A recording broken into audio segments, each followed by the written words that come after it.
പരിശുദ്ധനാണ്, അവൻ എത്രയോ മഹോന്നതനാണ്. ആദ്യം തന്നെ അല്ലാഹു പറയുന്നത് അവന്റെ പരിശുദ്ധിയെ വാഴ്ത്തുക. തബാറകല്ലദീ, അവൻ എത്രയോ പരിശുദ്ധനാണ്, അവൻ എത്രയോ മഹോന്നതനാണ്. എല്ലാ സ്തുതികീർത്തനങ്ങളും അല്ലാഹുവിലേക്കാണ്. എല്ലാ പദാനങ്ങളും പാടിപ്പകത്തുന്നത് പടച്ച റബ്ബിന്റെ തൃപ്തിക്ക് വേണ്ടിയാണ്. അല്ലാഹുവേ നിന്നെ ഞങ്ങൾ സ്തുതിക്കുന്നു നമ്പുരാനെ. അല്ലാഹുവേ നിന്നോട് ഞങ്ങൾ തിരുക്കാഴ്ചകൾ പറയുന്നു. അല്ലാഹുവേ എന്തിനാണ് നിന്നെ സ്തുതിക്കുന്നതെന്നറിയുമോ? 5 നേരം പള്ളിയിലൂടെ ബാങ്ക് വിളിക്കുമ്പോ അല്ലാഹു അക്ബർ അല്ലാഹു അക്ബർ അല്ലാഹു അക്ബർ അല്ലാഹു അക്ബർ. അല്ലാഹുവാണ് വലിയവൻ, നീയാണ് വലുത്, നിന്നേക്കാൾ വലുത് മറ്റൊരാളില്ല തമ്പുരാന്. അല്ലാഹുവേ നീയാണ് ആദി, നീയാണ് അനാദി, നിന്റെ തുടക്കത്തിനൊരാരംഭമില്ല തമ്പുരാന്, നിന്റെ ശേഷിപ്പിനൊരവസാനമില്ല തമ്പുരാന്. അല്ലാഹുവേ നീ പരാശ്രയരഹിതനാണ്, നിനക്കൊരു സഹായിയില്ല, നിനക്ക് തുല്യനില്ല, നിനക്ക് സാദൃശ്യമില്ല, നീ ഏകനാണ്. അല്ലാഹുവേ അല്ലാഹുവേ എല്ലാ തിരുമുഴ കാഴ്ചകളും നിന്റെ മുമ്പിലേക്കാണ്. 5 നേരം ബാങ്ക് വിളിക്കുമ്പോ, ബാങ്ക് വിളിച്ച് പള്ളിയിൽ നമസ്കാരം നിർവഹിച്ച് കഴിയുമ്പോ വിശ്വാസിയുടെ ചുണ്ടുകൾ മന്ത്രിക്കുകയാണ് സുബ്ഹാനല്ലാഹ് അൽഹംദുലില്ലാഹ് അല്ലാഹു അക്ബർ. എന്തിനാണ് ഇതെങ്ങനെ വിളിച്ചു പറയുന്നതെന്നറിയുമോ? അത് പടച്ച തമ്പുരാന്റെ ഗതികേട് കൊണ്ടല്ല, പടച്ചറപ്പിന്റെ ഗതികേട് കൊണ്ടല്ല. ഏതോ മനസ്സിന് അർബുദം ബാധിച്ച് ആരൊക്കെയോ പറഞ്ഞു പിടിപ്പിച്ചതുപോലെ അത് പടച്ച തമ്പുരാന്റെ ഗതികേട് കൊണ്ടല്ല. പിന്നെന്തിനാണ് നിന്നെ ഞങ്ങൾ പുകഴ്ത്തുന്നതെന്നറിയുമോ? അല്ലാഹുവേ ബിയദിഹിൽ മുൽക്കു, എല്ലാ അധികാരവും നിന്റെ കയ്യിലാണ്. അല്ലാഹുവേ നമ്മളെപ്പോലെ പാരായണം ചെയ്യുന്ന തബാറക സൂറത്തിന്റെ ആദ്യത്തെ വരിയുടെ അർത്ഥമാണ് ഞാൻ പറയുന്നത്, ഏറെ പറയുന്നതിലല്ല. ഇന്ന് വഅദ് കഴിഞ്ഞ് അവസാനിക്കുമ്പോ പറയണ കബീർ വാക്കവയുടെ വഅദ് കേട്ട് സൂറത്തുൽ മുൽക്കിന്റെ ആദ്യത്തെ 2 ആയത്ത് ഞങ്ങൾ പഠിച്ചെന്ന് പറയണം. ഈ ഖുർആൻ പഠിക്കേണ്ടതല്ലേ? ഇത് ഗവേഷണം ചെയ്യേണ്ടതല്ലേ? ഇതിന്റെ പരമപ്രധാനമായ പ്രഖ്യാപനങ്ങളിലൂടെ നമ്മുടെ മനസ്സൂളിയിടേണ്ടതല്ലേ? അല്ലാഹുവേ നിന്നെ ഞങ്ങൾ സ്തുതിക്കുന്നത് എന്തിനെന്നറിയോ?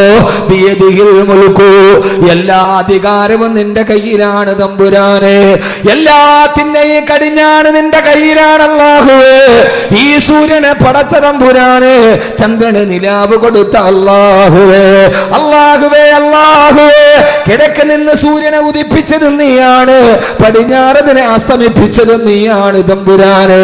അല്ലാഹുവേ നീയാണ് കടലിന് തിരമാലയെ കൊടുത്തത്, നീയാണ് കുരുവിയെ കൂടുകെട്ടാൻ പഠിപ്പിച്ചത്, നീയാണ് കുയിലിന് മധുരനാദം നൽകിയത്, നീയാണ് ഈ ഭൂമിയെ പടച്ചത്, നീയാണ് ആകാശത്തെ വിരിപ്പ് പോലെ വിരിച്ചിട്ടത്, നീയാണ് പർവ്വതങ്ങളെ നാട്ടി നിർത്തിയത്, നീയാണ് കടലിന്റെ ഉള്ളിലൂടെ മീനിന് ഊളയിടാൻ പഠിപ്പിച്ചു കൊടുത്തത്.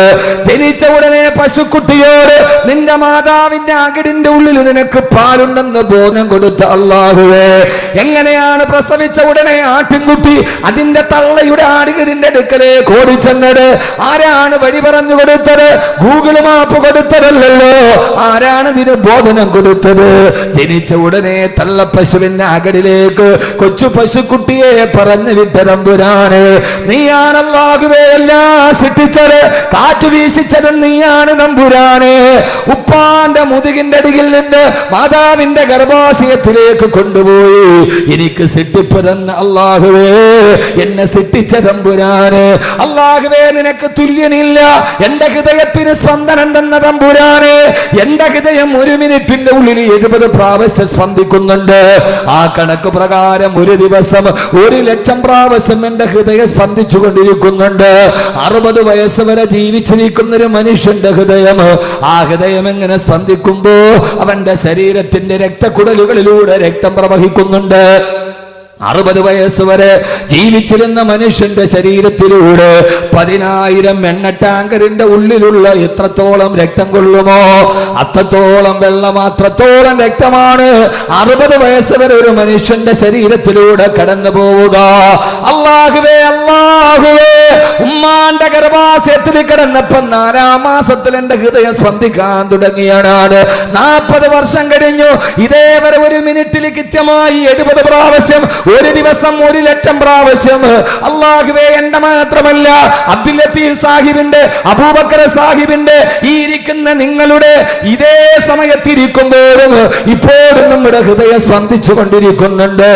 600 കോടിയോളം വരുന്ന ജനങ്ങളുടെ ഹൃദയം ഇത്ര കൃത്യമായ കണക്കോടുകൂടി സ്പന്ദിക്കുന്നവനെ തമ്പുരാനെ, അല്ലാഹുവേ അല്ലാഹുവേ, ബിയദിഹിൽ മുൽക്കു, നിന്റെ കയ്യിലാണ് അധികാരം ഇരിക്കുന്നത് അല്ലാഹുവേ. അതുകൊണ്ടാണ് നിന്നെ ഞങ്ങൾ സ്തുതിക്കുന്നത് തമ്പുരാനെ. അല്ലാഹുവേ, നീ ഇല്ലാതെ ഭൂമിയില്ല, നീ ഇല്ലാതെ ആകാശമില്ല, നീ ഇല്ലെങ്കിൽ ഈ പ്രപഞ്ച ലോകത്തിന് നിലനിൽപ്പില്ല തമ്പുരാനെ. ബിയദിഹിൽ മുൽക്കു, നിന്റെ കയ്യിലാണ് അധികാരമുള്ളത്, അധികാരം നിന്റെ കയ്യിലാണ് റബ്ബേ. തൂത്തിൽ മുൽക മൻ തശാഉ വ തൻസിഉൽ മുൽക മിമ്മൻ തശാ,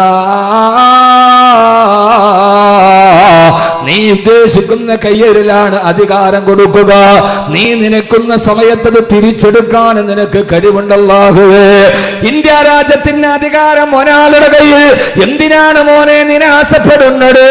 ഇരുകാലിയുടെ പേരിൽ 2 കാലിയായ പെഹ്ലൂഖാനെ തല്ലിക്കൊണ്ട, പെഹ്ലൂഖാൻ എന്ന് പറയുന്ന നിരപരാധിയുടെ നിലവിളി കേട്ട മണ്ണിനാണ് കഴിഞ്ഞ ആഴ്ചത്തെ രാജസ്ഥാൻ ഉപതെരഞ്ഞെടുപ്പിൽ ഫാസിസത്തിന് കാലിടറിപ്പോയത്. അവിടെയാണ് ജനാധിപത്യ ചേരികൾ വിജയിച്ചത്. നാരിക്കാലിയുടെ പേരിൽ ഇരുകാലിയെ തല്ലിക്കൊന്ന പെഹ്ലൂഖാന്റെ നിലവിളി കേട്ട് കരഞ്ഞു പോയ മണ്ണിനാണ് ഫാസിസത്തിന്റെ ശവക്കുഴി തോണ്ടിയത്. ഈ അധികാരം അവൻ ഇച്ഛിക്കുന്ന കയ്യിലാണ് വെച്ചു കൊടുക്കുക.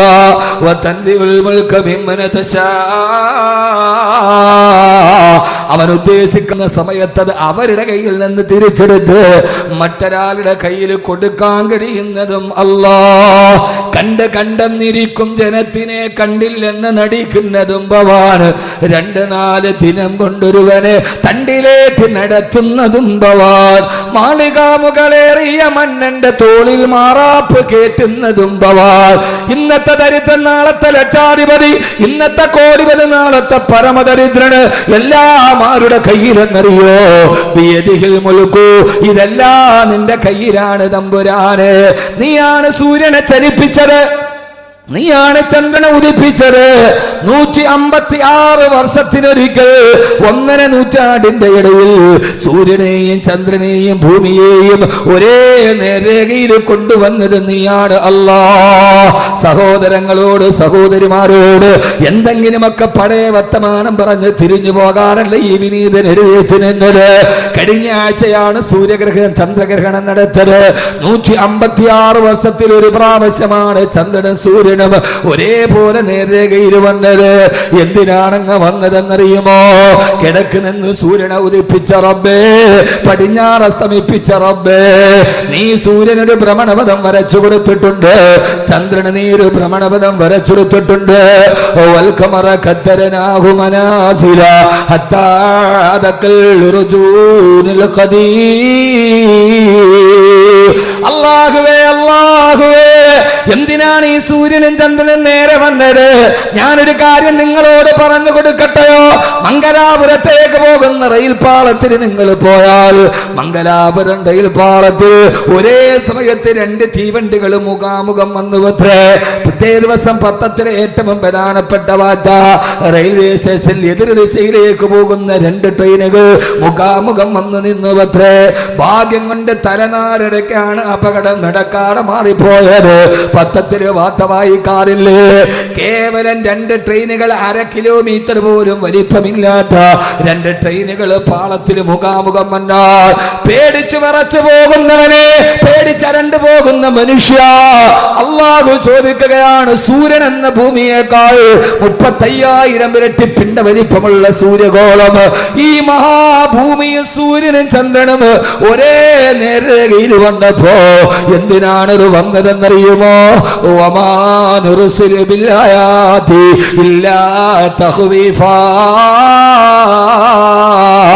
ചന്ദ്രഗ്രഹണ നിസ്കാരം നിർവഹിച്ചത് എന്തിനാ?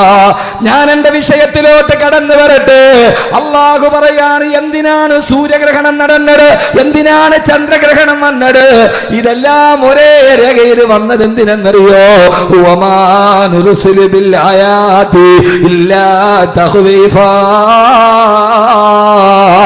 അതൊക്കെ നിങ്ങളെ ഞാനൊന്ന് ഭയപ്പെടുത്താൻ ചെയ്തതാണ്. ആരാണ് പറയുന്നത്? അല്ലാഹ്. ഇവിടെ നോക്ക് നിങ്ങൾ, അല്ലാഹു പറയാണ് ഞാൻ ഇതൊക്കെ ചെയ്തത് എന്തിനെന്നറിയോ? വമാ നുർസിലു ബിൽ ആയാതി ഇല്ലാ തഖ്വീഫാ.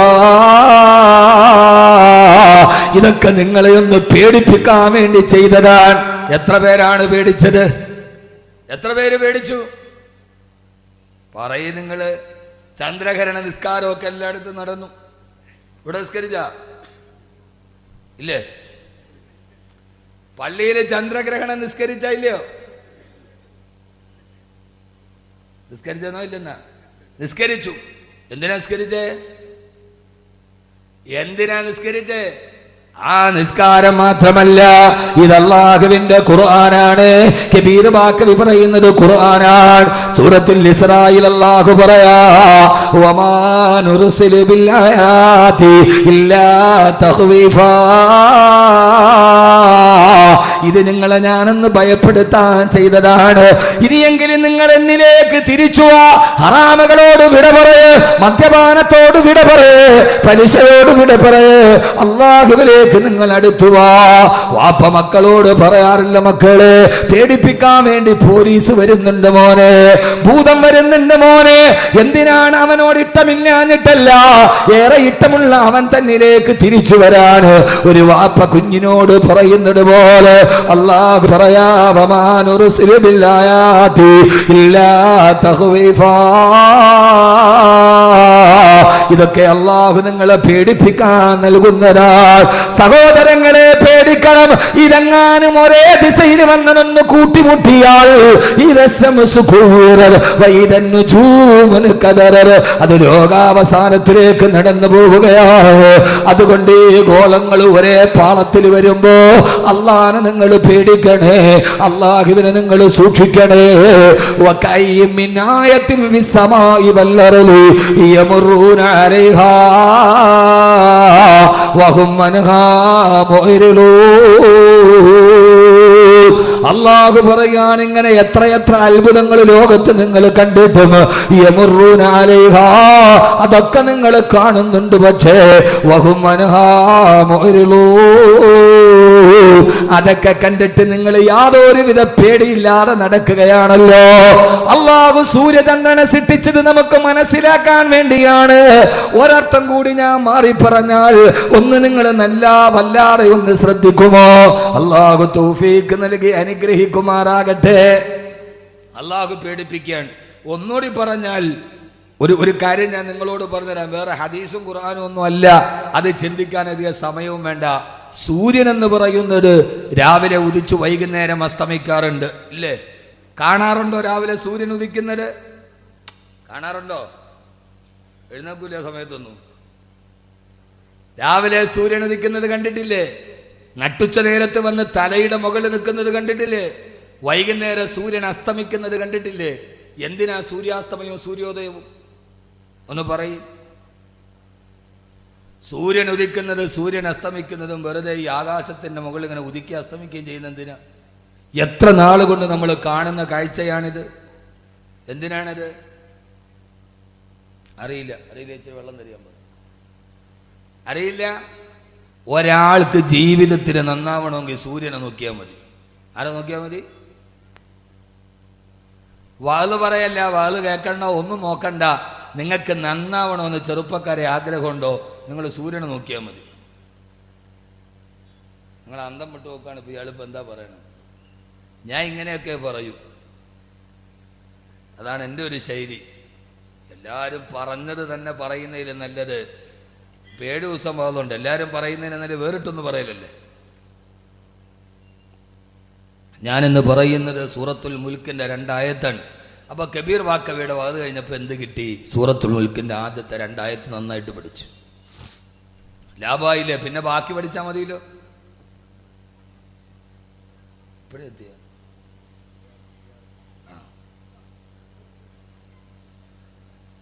അള്ളാഹുവിന്റെ ഖുർആൻ പറയുകയാണ്, അള്ളാഹു സൂര്യനെ നൽകിയതെന്തിനാണ്? അള്ളാഹു ചന്ദ്രനെ നൽകിയതെന്തിനാണ്? സഹോദരങ്ങളെ, സഹോദരിമാരെ, ഇന്ന ഫീ ദാലിക ലആയാതിൻ ലിഉലിൽ അൽബാബ്, ഇതിൽ ചിന്തിക്കുന്നവർക്ക് ദിട്ടാന്തമുണ്ട്. എന്തിനാണ് അല്ലാഹു സൂര്യനെ നൽകിയതെന്നറിയോ? രാവിലെ സൂര്യോദയം നടക്കുമ്പോൾ അത് നമ്മുടെ സൂര്യോദയത്തിന് നമ്മുടെ ജീവിതവുമായി ബന്ധമുണ്ട്. രാവിലെ സൂര്യൻ ഉദിക്കുകയാണ്. കിഴക്കിന്റെ ചക്രവാളത്തിൽ ഇരുട്ടിനെ കീറി മുറിച്ചുകൊണ്ട് ഇരുട്ടിൽ നിന്ന് സൂര്യൻ മെല്ലെ മെല്ലെ ഉയർന്നു വരികയാ. പൊന്നുമോനെ, അത് നിന്റെ ജനനമാണ്. ഇരുട്ടിന്റെ ഉള്ളിൽ നിന്ന് മെല്ലെ മെല്ലെ സൂര്യൻ വെളിയിലേക്ക് വരുമ്പോ ഉമ്മാന്റെ ഗർഭാശയം എന്ന ഇരുട്ടിൽ നിന്ന് മെല്ലെ ഭൂമിയുടെ വെളിച്ചത്തിലേക്ക് നീ കടന്നു വരികയാണ്. സൂര്യോദയം നിന്റെ ജനനമാണ്, നിന്റെ പ്രസവമാണ്. പിന്നെ ആ സൂര്യൻ മെല്ലെ മെല്ലെ മുകളിലേക്ക് ഉയരുന്നു. അത് വെറുതെ വെറുതെ മെല്ലെ പടിഞ്ഞാറോട്ട് സഞ്ചരിക്കുകയാണ്. വെറുതെ സൂര്യൻ ഇങ്ങനെ വെളിച്ചം കൂടി കൂടി വരുന്നു. അതുപോലെ നിന്റെ ബാല്യവും നിന്റെ കൗമാരവുമാണ്. മെല്ലെ മെല്ലെ വെളിച്ചം കൂടി കൂടി കാലിന് ബലം കൂടി കയ്യിന് ബലം കൂടി മുഖത്ത് മീശസ്ഥാനം പിടിച്ച് മെല്ലെ മെല്ലെ നിന്റെ ബാല്യവും കൗമാരവുമാണ്. അവസാനം സഞ്ചരിച്ച് സഞ്ചരിച്ച് സൂര്യനിതാ നടുത്തലയുടെ നെടും തലയുടെ മുകളിൽ നട്ടുച്ച നേരത്ത് കത്തിച്ചൊലിച്ചു നിൽക്കുകയാണ്. ആർക്കും അടുക്കാൻ പോലും കഴിയാത്ത സൂര്യന്റെ ചൂടോട് സൂര്യൻ ഇങ്ങനെ കത്തിച്ചൊലിച്ചു നിൽക്കുകയാണ്. പൊന്നുമോനെ, അത് നിന്റെ യൗവനമാണ്. ആർക്കും അടുക്കാൻ കഴിയാതെ കത്തിച്ചൊലിച്ച് തിളച്ചു നിൽക്കുന്ന നിന്റെ യൗവനം. തട്ടുച്ച നേരത്ത് സൂര്യൻ കുതിച്ചു നിൽക്കുന്നത് അത് നിന്റെ യൗവനത്തെ ഓർമ്മപ്പെടുത്തുകയാണ്. ആർക്കും അടുക്കാൻ കഴിയാത്ത യൗവനം, ഒരാളുടെ ഉപദേശം സ്വീകരിക്കാത്ത യൗവനം, ആരുടെ അടുക്കലേക്ക് നന്മകൾ സ്വീകരിക്കാത്ത യൗവനം, ആ യൗവനമാണ് നിന്റെ നട്ടുച്ച നേരത്ത് നിൽക്കുന്ന സൂര്യന്. ഏ ചെറുപ്പക്കാരാ, ആ യൗവനം കഴിഞ്ഞാൽ പിന്നെ സൂര്യൻ അങ്ങോട്ട് പടിഞ്ഞാറോട്ട് സഞ്ചരിക്കലായി. മെല്ലെ മെല്ലെ സൂര്യന്റെ പ്രകാശത്തിന് കുറവ് വരികയാണ്. സൂര്യൻ മെല്ലെ ക്ഷയിക്കുകയാണ്. അത് നിന്റെ മധ്യവാർദ്ധക്യത്തിലേക്കുള്ള യാത്രയാണ്. നിന്റെ തലമുടി നരക്കുന്നു, നിന്റെ കൈകാലുകൾക്ക് ശക്തി കുറയുന്നു, നിന്റെ കൈകാലുകൾ ബലഹീനമാകുന്നു. അത് നിന്റെ മധ്യവാർദ്ധക്യത്തിലേക്കുള്ള യാത്രയാണ്. ബഹുമാനപ്പെട്ട പാണക്കാട് സയ്യിദ് ബഷീർ അലി ശിഹാബ് തങ്ങൾ മഹനീയമായ വ്യക്തിത്വത്തിലേക്ക് മഹാനവറുകളുടെ ആത്മീയ സാന്നിധ്യം നടന്നു വരികയാണ്. സഹോദരങ്ങളെ, സഹോദരിമാരെ, കത്തിച്ചൊലിച്ചു നിൽക്കുന്ന ഈ സൂര്യൻ അത് നിന്റെ യൗവനത്തെയാണ് പ്രസരിപ്പിക്കുന്നത്. ആ സൂര്യൻ മെല്ലെ മെല്ലെ പടിഞ്ഞാറോട്ട് സഞ്ചരിച്ചു. സൂര്യന്റെ പ്രകാശം കുറഞ്ഞു കുറഞ്ഞു വരുന്നു. നിന്റെ തലമുടി നരക്കാൻ തുടങ്ങുന്നു, നിന്റെ കാല് തളരാൻ തുടങ്ങുന്നു, നിന്റെ ശരീരത്തിന്റെ ശക്തി ക്ഷയിക്കുന്നു. നീ വാർദ്ധക്യത്തിലേക്ക് നടന്നു പോകുന്നു. അവസാനം നിന്നെ മധ്യവാക്യത്തിലെത്തുമ്പോ വൈകുന്നേരമാകുമ്പോ സൂര്യന്റെ പ്രഭ അസ്മിക്കാൻ പോവുകയാണ്. നിന്റെ 50 വയസ്സ് കഴിഞ്ഞു.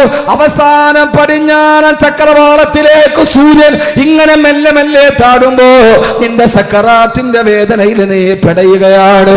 നോക്കി നോക്കി നിൽക്കവേ ആ സൂര്യഗോളം അറബിക്കടലിന്റെ തിരമാലകളുടെ ഉള്ളിലെ കൂളിയിട്ട് പോയി. ഇനി സൂര്യനെ കാണുന്നില്ലല്ലോ. നീയുമതാ മണ്ണിന്റെ അടിയിലേക്ക് നടന്നുപോയി. നിന്നെ മേലാരോ മണ്ണിട്ട് മൂടി. ഇനി നിന്നെ കാണാൻ കഴിയുന്നില്ലല്ലോ. സൂര്യാസ്തമനം നിന്റെ മരണമാണ്, സൂര്യോദയം നിന്റെ ജനനമാണ്. മധ്യാഹ്ന നേരത്ത് കത്തിച്ചൊലിക്കുന്ന സൂര്യൻ നിന്റെ യൗവനമാണ്. ഇങ്ങനെ ജനനത്തിൽ തുടങ്ങി മരണത്തിലേക്ക് നടന്നു പോകുന്ന ഏറ്റവും ചെറിയ ഒരു ജീവിതമാണ് അല്ലാഹു നൽകിയത്. അതുകൊണ്ടാണ് അല്ലാഹു സുബ്ഹാനഹു വ തആല സൂറത്തുൽ മുൽക്കിന്റെ 2-ാമത്തെ ആയത്ത് പറഞ്ഞത്, അല്ലദീ, അല്ലാഹു ആരെന്നറിയുമോ? അല്ലദീ ഖലഖൽ മൗത വൽ ഹയാ ലിയബ്ലുവക്കും അയ്യുക്കും അഹ്സനു അമലാ. അല്ലദീ ഖലഖൽ മൗത, അവനാണ് മരണത്തെ സൃഷ്ടിച്ചത്. വൽ ഹയാ, അവനാണ് ജീവിതത്തെ സൃഷ്ടിച്ചത്. യഥാർത്ഥത്തിൽ സഹോദരങ്ങളെ, ഞാൻ ഇന്ന് പറയാൻ പോകുന്ന വിഷയത്തിന്റെ മർമ്മപ്രധാനമായ ഭാഗം അല്ലാഹു സുബ്ഹാനഹു വ തആല ജീവിതത്തെക്കുറിച്ച് പറഞ്ഞപ്പോ ഈ ഭൂമിയിലെ ജീവിതത്തെ ഖുർആൻ ഒരു ജീവിതമായി പരിഗണിച്ചിട്ടില്ല. അല്ലാഹുവിന്റെ ഖുർആൻ ഒരു സ്ഥലത്തും അതൊരു ജീവിതമായി പരിഗണിച്ചിട്ടില്ല. അല്ലാഹു പറഞ്ഞത് അല്ലദീ ഖലഖൽ മൗത, അവനാണ് മരണത്തെ സൃഷ്ടിച്ചത്. വൽ ഹയാ, അവനാണ് ജീവിതത്തെ സൃഷ്ടിച്ചത്. അപ്പൊ യഥാർത്ഥ ജീവിതം മരണത്തിന് ശേഷമുള്ള ജീവിതമാണ്. മരണത്തിന് മുമ്പുള്ള ഈ ജീവിതത്തെ ഖുർആൻ ഒരു ജീവിതമായി പരിഗണിച്ചിട്ടേയില്ല. അള്ളാഹു നമുക്ക് മനസ്സിലാക്കാനുള്ള ബോധം നൽകി അനുഗ്രഹിക്കുമാറാകട്ടെ.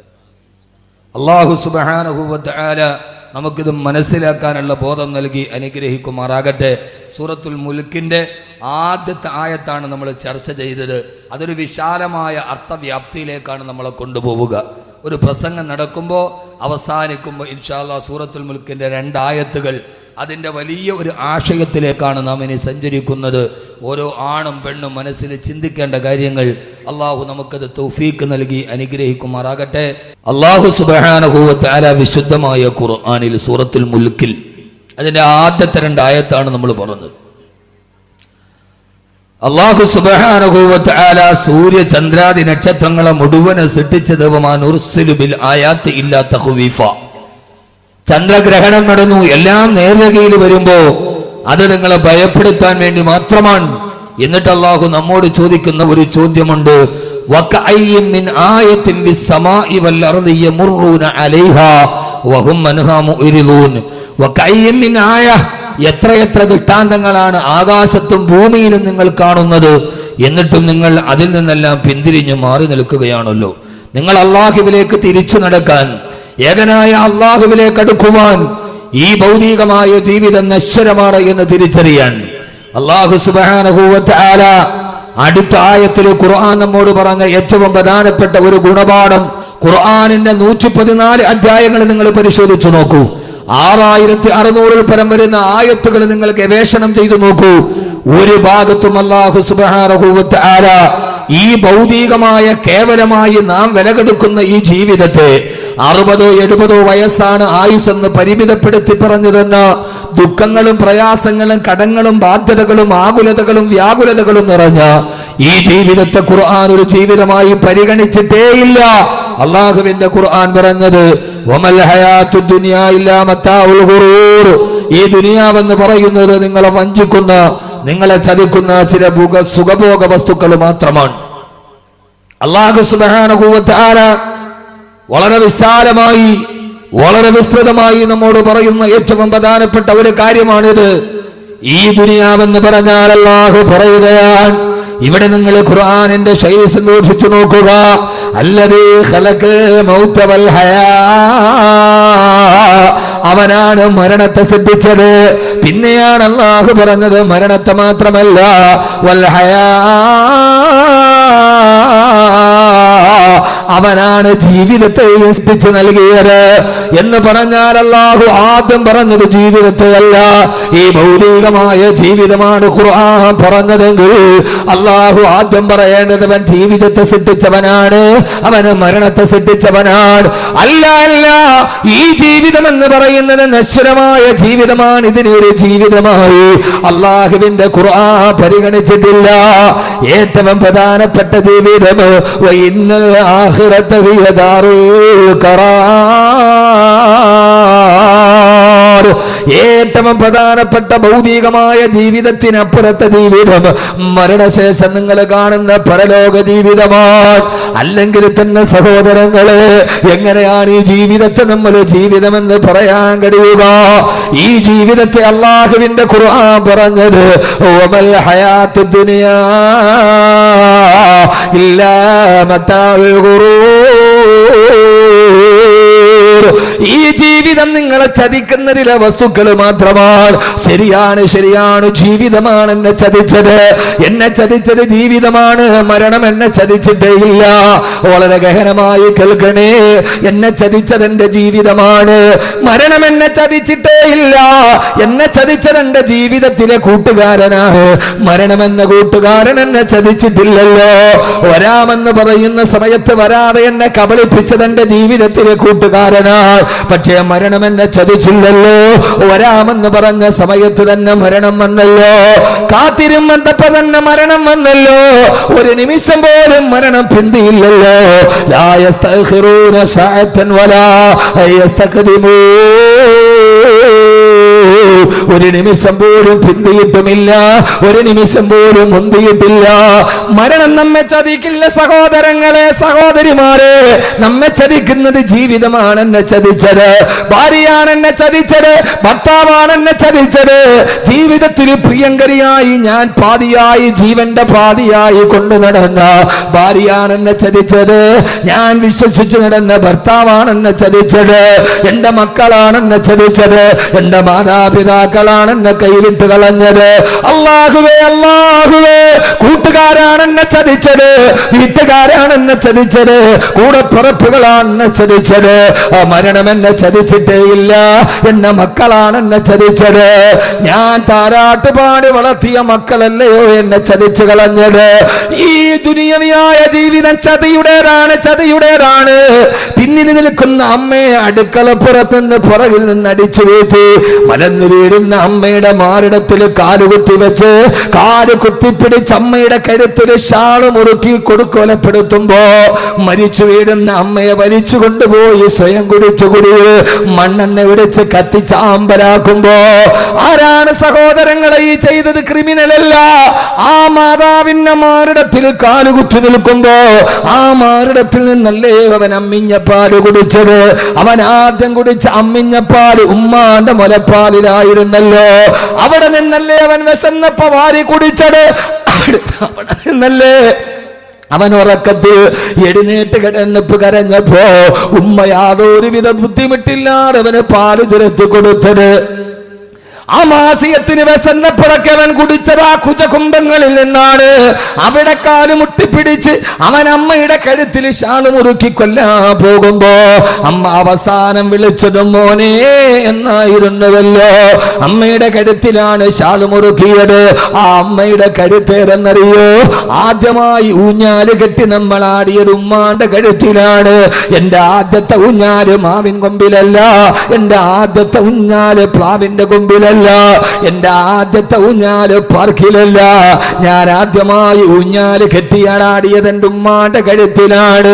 കുഞ്ഞിളം കൈകൾ കൊണ്ട് ഉമ്മാന്റെ കഴുത്തിൽ കെട്ടിപ്പിടിച്ച് ഊഞ്ഞാലാടിയ കഴുത്തിൽ തന്നെ ഷാലിട്ട് മുറുക്കുമ്പോ സഹോദരങ്ങളെ, സഹോദരങ്ങളെ, രാവിലെ മുതൽ വൈകുന്നേരം വരെ കഷ്ടപ്പെട്ട് വളർത്തിയ മക്കളാണ് എന്നെ ചതിച്ചത്. അതുകൊണ്ടാണ് അല്ലാഹു പറഞ്ഞത് വമൽ ഹയാത്തു ദുനിയാ ഇല്ലാ മതാഉൽ ഖുറൂർ. ഈ ദുനിയാവ് നിങ്ങളെ ചതിക്കുന്ന ചില വസ്തുക്കൾ മാത്രമാണ്. മരണം നിങ്ങളെ ചതിക്കില്ല സഹോദരങ്ങളെ. മരണമാണ് കൃത്യസമയത്ത് ചതിക്കാതെ കാത്തിരിക്കുമ്പം വരുന്നത് മരണമാണ്. ആ മരണത്തിന് പിന്തലില്ലല്ലോ. കലാമണ്ഡലം ഗീതാനന്ദന പറയുന്ന മനുഷ്യൻ കഴിഞ്ഞ ആഴ്ച കേരളത്തിന്റെ കലയരങ്ങിൽ നിന്ന് ഒടിഞ്ഞു മാറിപ്പോയി. കഥകളിയുടെ ലാസ്യഭാവങ്ങളെ തന്നെ മുഖത്തിന്റെ നവരസങ്ങൾ കൊണ്ട് പഠിപ്പിച്ചു കൊടുത്ത കേരളം കണ്ട മഹാനായ കഥകളിക്കാരനാണ് കലാമണ്ഡലം ഗീതാനന്ദന്. ആയിരക്കണക്കിന് ആളുകൾ തിങ്ങി നിറഞ്ഞു നിൽക്കുന്ന സ്റ്റേജിൽ അദ്ദേഹം കഥകളി ആടിക്കൊണ്ടിരിക്കുമ്പോ ആടി അദ്ദേഹത്തിന്റെ കലാരൂപത്തിൽ പ്രേക്ഷകര് മുഴുവനും മനസ്സൊടുക്കി നിന്നപ്പോ കലാമണ്ഡലം ഗീതാനന്ദ കലാലോകത്തിന്റെ മാസ്മരിക പ്രതിഭ തന്റെ ആട്ടത്തിന്റെ ഇടയിൽ രണ്ട് കൈ കൂപ്പി അദ്ദേഹം നിലത്തേക്ക് തൊട്ടു. ആളുകൾ വിചാരിച്ചു അദ്ദേഹം വേദിയെ അനുഗ്രഹിക്കുന്നതാണെന്ന്, അദ്ദേഹം വേദിയോട് അനുഗ്രഹം തേടുന്നതാണെന്ന്. ഈ ഒരു അകലത്തിൽ കാത്തു നിന്നവർക്ക് പോലും മനസ്സിലാകില്ല. ആ മനുഷ്യൻ ആടിക്കൊണ്ടിരിക്കുമ്പോ മരണത്തിന്റെ ദൂതൻ വന്നെന്ന് അടുത്തിരിക്കുന്നവർക്ക് പോലും കാണാൻ കഴിഞ്ഞില്ലല്ലോ. ഫലൗലാ ഇദാ ബലഗത്തിൽ ഹുൽഖൂം വഅൻതും ഹീനഇذ തൻദുറൂൻ വനഹ്നു അഖറബു ഇലൈഹി മിൻകും വലാകിൻ ലാ തുബ്സിറൂൻ. സൂറത്തുൽ വാഖിഅല്ലേ, എപ്പോഴും ഓതുന്നതല്ലേ. മരണദൂതൻ അതിന് അടുത്ത് വന്ന് നിന്നിട്ടും വലാകിൻ ലാ തുബ്സിറൂൻ, നിങ്ങൾക്കൊരാൾക്ക് പോലും കാണാൻ കഴിഞ്ഞില്ലല്ലോ. കലാമണ്ഡലം ഗീതാനന്ദൻ കൈകൂപ്പി താഴേക്ക് വീണു. ഇതുപോലെ കണ്ടു നിന്നവര് വിചാരിച്ചു അദ്ദേഹം സ്റ്റേജിനെ വന്നിക്കുകയാണെന്ന്. കുഴഞ്ഞു വീണപ്പെടാണ് അറിഞ്ഞത് മരണമാ മനുഷ്യനെ കുത്തിപ്പറിച്ചു പോയെന്ന്.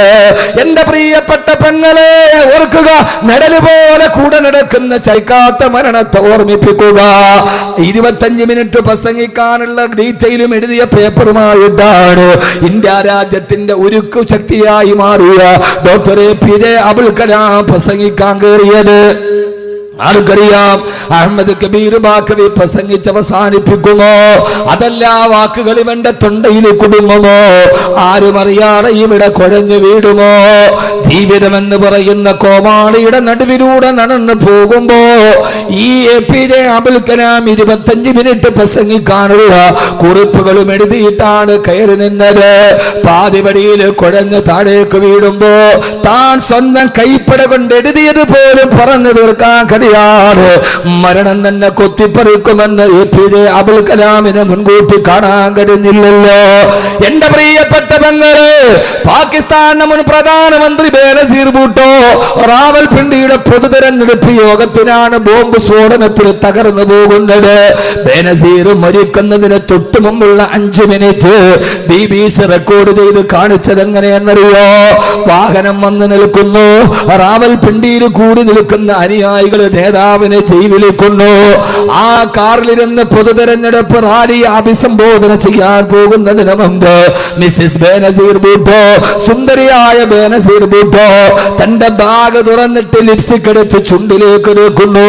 മുഖത്ത് സൗന്ദര്യവസ്തക വസ്തുക്കൾ തേച്ചിട്ട് കണ്ണാടിയിൽ തന്നെ മുഖം നോക്കുന്നു. അപ്പോഴും ബേനസീറിനറിയില്ലല്ലോ ഈ കാണുന്ന ചുണ്ടുകളും മാംസ കഷണങ്ങളായി ചിതറിത്തെറിക്കുമെന്ന്.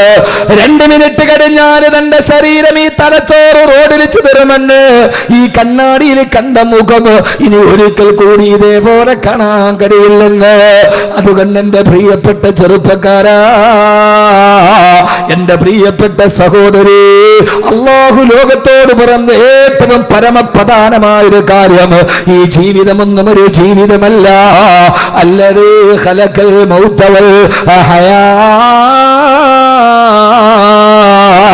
അവനാണ് മരണത്തെ സൃഷ്ടിച്ചത്, അവനാണ് ജീവിതത്തെ സൃഷ്ടിച്ചതെന്നത്. അതുകൊണ്ട് സഹോദരങ്ങള്, ഈ ജീവിതം ഒരു ജീവിതമായിട്ട് പരിഗണിച്ചിട്ടില്ല. ഒരർത്ഥത്തിൽ ഒന്നുകൂടി വിശാലമായിട്ട് പറഞ്ഞാൽ, ഒന്നുകൂടി വിശാലമായിട്ട് പറഞ്ഞാൽ ഈ ജീവിതത്തെ എങ്ങനെയാണ് ജീവിതമായി പരിഗണിക്കുക? ആഗ്രഹിച്ചതൊന്നും നേടാത്ത ജീവിതം, മോഹിച്ചതൊന്നും കിട്ടാത്ത ജീവിതം, കടങ്ങൾ തലയിൽ വീണ ജീവിതം, രോഗങ്ങൾ അസ്വസ്ഥത ബാധിച്ച ജീവിതം, മനപ്രയാസം മാറാത്ത ജീവിതം, ഒരു ദിവസം പോലും സമാധാനത്തോടെ കിടന്നുറങ്ങാൻ കഴിയാത്ത ജീവിതം, ഇതെങ്ങനെയാണ് ജീവിതമാവുക? ജീവിതത്തിന് അർത്ഥമുണ്ടാകണമെങ്കിൽ നമ്മുടെ മനസ്സിൽ ആഗ്രഹിച്ചതൊക്കെ കിട്ടണ്ടേ, നമ്മൾ കൊതിച്ചതൊക്കെ കൈവെള്ളയിലെത്തണ്ടേ, രോഗങ്ങൾ മാറി നിൽക്കണ്ടേ. എല്ലാം കയ്യിലുണ്ടായിട്ടും രോഗം എന്നെ തിന്നാൻ അനുവദിക്കുന്നില്ലല്ലോ. കോടികൾ ബാങ്കിലുണ്ടായിട്ടും രോഗം എന്നെ വെള്ളം കുടിക്കാൻ അനുവദിക്കുന്നില്ലല്ലോ. അതുകൊണ്ട് സഹോദരാ, ജീവിതമെന്ന് പറഞ്ഞാൽ ആഗ്രഹങ്ങൾ പൂർത്തീകരിച്ച ജീവിതമോ? ജീവിതമെന്ന് പറഞ്ഞാൽ രോഗമില്ലാത്ത ജീവിതമല്ല ജീവിതം. അതുകൊണ്ടാണ് അല്ലാഹു പറഞ്ഞത്, മരണശേഷമുള്ള ജീവിതമാണ് യഥാർത്ഥ ജീവിതം. അവിടെ നിങ്ങൾ ആഗ്രഹിച്ചതൊക്കെ നിങ്ങൾക്കുണ്ട്. വലക്കും ഫീഹാ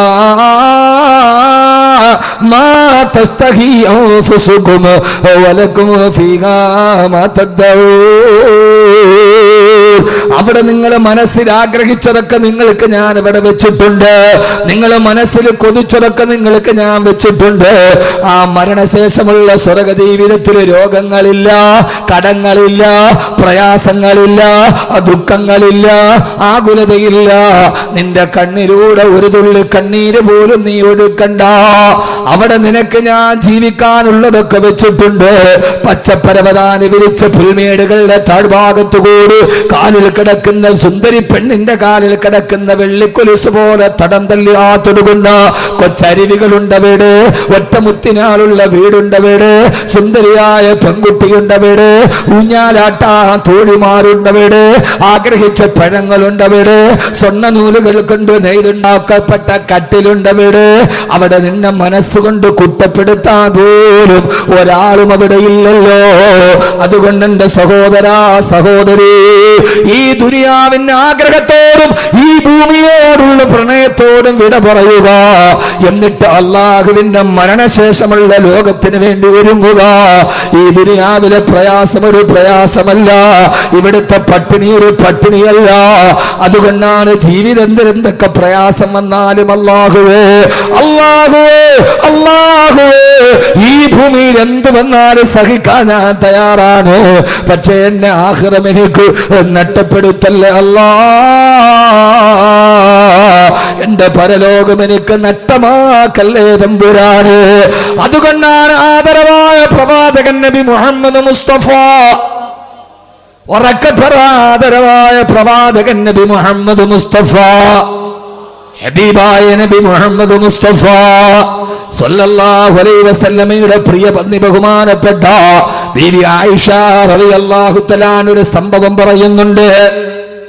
ഹബീബായ നബി സല്ലല്ലാഹു അലൈഹി വസല്ലമ ആദരവായ പ്രവാചകൻ നബി മുഹമ്മദ് മുസ്തഫ, ഉറക്കെ പറ, ഇങ്ങനെ പറയാ, ആദരവായ പ്രവാചകൻ നബി മുഹമ്മദ് മുസ്തഫ സല്ലല്ലാഹു അലൈഹി വസല്ലം. ഇങ്ങനെയാ സ്ഥലം, നിങ്ങൾ നന്നായിട്ട് പറഞ്ഞാൽ ഞാൻ വാളും പറയും. ഇപ്പൊ ദലിത് സാഹിബാണ് വിളിച്ച് എല്ലാവരും പറഞ്ഞു ഉസ്താദെ കുറേ നേരം പ്രസംഗിക്കണോ. എന്നോട് പറഞ്ഞത് 9 മണിക്ക് പ്രസംഗം തുടങ്ങും, 10:30 ആകുമ്പോൾ തങ്ങൾ വന്ന് ദുആ ചെയ്യും, അപ്പൊ പോകാന്നാണ്. പോവാണോ? ഇൻഷാ അല്ലാഹ്. വലിയ സുഹൃത്താണ്, മസ്കറ്റ് KMCCയുടെ പ്രസിഡന്റാണ്, തളിപ്പറമ്പ് സ്വദേശിയാണ്. അല്ലാഹു ആഫിയത്തും ആരോഗ്യവും കൊടുക്കട്ടെ. നല്ലൊരു ദീനീ പ്രവർത്തകനാണ്, ദീനീ സേവകനാണ്, ദീനീ സ്നേഹിയാണ്, പണ്ഡിതന്മാരോട് വലിയ അടുപ്പം സൂക്ഷിക്കുന്ന ഒരാളുമാണ്. അല്ലാഹു ആ ബന്ധങ്ങളെ നിലനിർത്തി തരട്ടെ. എല്ലാവരും പോവാ? ആ ശരി. അടുത്ത ജമാഅത്ത് ഭാരവാഹികളൊക്കെ ഉണ്ട്, പ്രസിഡന്റ് ഉണ്ട്. ഒരു 2 വർഷമായിട്ടൊരു ഡേറ്റ് ചോദിക്കാനാണ്, എന്നാണ് കൊടുക്കാൻ പറ്റി. അതുകൊണ്ട് എൻ്റെ പ്രിയ സഹോദരങ്ങളോട് സഹോദരിമാരോട്, ഞാൻ അത്ര വലിയ ആളൊന്നും അല്ല, വലിയ തിരക്ക് അഭിനയിക്കലുമല്ല, പിന്നെ ജീവിതം നമ്മളെ തിരക്കാക്കും. അപ്പോൾ ഈ ഡേറ്റ് തരാൻ പറ്റാത്ത ആളുകളൊന്നും പിണങ്ങരുതെന്ന് ഓർമ്മിപ്പിക്കുകയാണ്. സൗഹൃദ ബന്ധം ഡേറ്റിൻ്റെ മുകളിലാണ് വരും. ഇന്നിപ്പോൾ ബായാറെന്ന് വന്ന് ഡേറ്റ് ചോദിച്ചു, അപ്പുറത്തുമൊക്കെ ചോദിച്ചു, എല്ലാവർക്കും കൊടുക്കാൻ കഴിയില്ല. അപ്പോൾ ആ സൗഹൃദ ബന്ധങ്ങളെ, സ്നേഹത്തെ ഒരു ഡേറ്റ് അദ്ദേഹം ചോദിച്ചിട്ട് തന്നില്ലല്ലോ എന്ന് പറഞ്ഞില്ലാതാക്കരുത്. മാത്രമല്ല, ഞാനിപ്പോൾ ഒരു വലിയ പ്രൊജക്റ്റിൻ്റെ പുറകിലാണ്. അള്ളാഹു സ്വീകരിക്കട്ടെ. നമ്മൾ ഈ ഭൂമിയിലൊക്കെ ജീവിച്ചിരുന്നു എന്ന് പിൽക്കാലത്ത് വരുന്ന ആളുകൾ അറിയണ്ടേ? വേണ്ടേ? നമ്മുടേതായിട്ട് എന്തെങ്കിലും ഉണ്ടാവണം. നമ്മൾ ഖുർആൻ്റെ പ്രചാരകരാവണം. ഖുർആൻ ഒരു വെളിച്ചമാണ്. ആ വെളിച്ചം ലോകത്തിൻ്റെ മുമ്പിൽ പരത്തി കൊടുക്കാൻ നമ്മൾ ബാധ്യസ്ഥരാണ്. അള്ളാഹു നമ്മളെ അനുഗ്രഹിക്കുമാറാകണം. അപ്പോൾ എന്നോട് പറഞ്ഞത് 9 മണിയാകുമ്പോൾ പുസ്തക പ്രസംഗം തുടങ്ങില്ല, 8:30 തുടങ്ങുക, 10:30 ആകുമ്പോൾ തങ്ങൾ വരെ പുസ്തകം നിർത്താം, ലാസ്റ്റ് ദുആ തങ്ങളാണെന്നാണ് പറഞ്ഞത്. ഇതിപ്പോൾ നേരെ തിരിഞ്ഞാൽ പണ്ടൊരു തീപ്പെട്ടി ഉണ്ട്, ഉൾട്ട പുൾട്ട. അങ്ങനെയാണ് ആ തീപ്പെട്ടിയുടെ പുകളിലെ കവറിൻ്റെ പേരെങ്ങനെയാണ്, 2 സിക്കുകാരെ തല കൊടുത്തിട്ട് 2 തല അങ്ങോട്ടും ഇങ്ങോട്ടും തിരിഞ്ഞിരിക്കും, ഉൾട്ട പുൾട്ട എന്നാണ്. നേരെ തിരിയുക എന്നതിൻ്റെ അർത്ഥം. ഇപ്പോൾ നേരെ തിരിഞ്ഞ് തങ്ങൾ ഇടയ്ക്ക് വന്ന് ദുആ ചെയ്തു പോയി. ലത്തീച്ച എന്നെ വിളിച്ചിട്ട് ഉസ്താദ് കുറേ നേരം പ്രസംഗിക്കണോ. ഇപ്പം എന്താ ചെയ്യുക? അള്ളാഹു സ്വീകരിക്കുമാറാകട്ടെ, അള്ളാഹു സ്വീകരിക്കുമാറാകട്ടെ. അപ്പോൾ ഏതായാലും ഞാനൊരു 10:45 വരെ പ്രസംഗിക്കാമെന്ന് പറഞ്ഞിട്ടുണ്ട്. അതൊരു പോരെ? ആ മാഷാ. സുബൈ വരെയാ? വീട്ടിൽ ഭാര്യയോട് പണങ്ങിയിട്ട് വന്നാണ്, ഇന്ന് പോവില്ല എന്ന് പറഞ്ഞു. സുബൈ വരെ പ്രസംഗിക്കാം, വീട്ടിൽ എന്താ വഴക്കൊക്കെ കൂടി ഇറങ്ങിയാന്ന് തോന്നുന്നു. ശ്രദ്ധിച്ച് കേക്ക്. ഇപ്പം ഏതാണ്ട് നമ്മുടെ 1 മണിക്കൂർ കഴിഞ്ഞു, 1.5 മണിക്കൂറായി. നമ്മൾ ആ സ്പീഡിൻ്റെ ഉള്ളിൽ അറിഞ്ഞില്ലെന്നേ ഉള്ളൂ. ചില സദസ്സ് എങ്ങനെയാണ്, മനസ്സുകൊണ്ടൊരു വലിയ സന്തോഷം ഉണ്ടെങ്കിൽ പിന്നെ ഒന്നും നോക്കില്ല പ്രസംഗിക്കും. മനസ്സിനൊരു റാഹത്തില്ലെങ്കിൽ പിന്നെ ഉഴപ്പിട്ട് പോകും. എല്ലാ ദിവസവും ഒരുപോലെ ഇരിക്കില്ലല്ലോ, യാത്രകൾ, പ്രയാസങ്ങൾ, പ്രശ്നങ്ങൾ. നമ്മളൊന്നും മലക്കുകളൊന്നും അല്ലല്ലോ. ചിലപ്പോൾ ഭാര്യയോട് പിണങ്ങിയിട്ടായിരിക്കും വരിക, വേറെ കാര്യമൊന്നും ഉണ്ടാവില്ല. ഇങ്ങനെ വാതിന് മുമ്പ് അവർ ചോദിക്കും, പെണ്ണുമ്പളെ മക്കളൊന്നും വേണ്ട, ഇങ്ങനെ വാത് പറഞ്ഞാൽ മതിയോ എന്ന് ചോദിക്കും. അള്ളാഹു നമ്മുടെ ബന്ധങ്ങളെ നന്നാക്കി തരട്ടെ. സഹോദരങ്ങളെ കൊണ്ട് ഇൻഷാ അല്ലാഹ് 10:45 കൂടിയൊക്കെ ഇൻഷാ അല്ലാഹ് നമുക്ക് ഞാൻ വീണ്ടും 2-2.5 മണിക്കൂർ ഏതായാലും നമുക്ക് പ്രസംഗിക്കാം. അള്ളാഹു തൗഫീക്ക് നൽകട്ടെ.